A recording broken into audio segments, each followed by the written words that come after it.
In this video, I'm going to show you how to take partial profit in TradingView.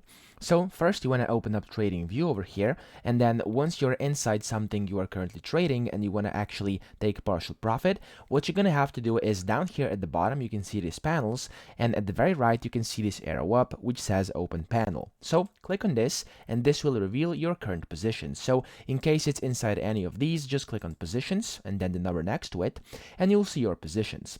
Now over here, if you want to actually do a partial profit or partial close, what you have to do is at the very end there's this X, you want to click on close, and over here next to it it says partial close. You want to check mark this, and then over here you can just select how much you would like to close. So for example, at this time we're gonna just do 0.5, there we go, and then you want to click on partially close.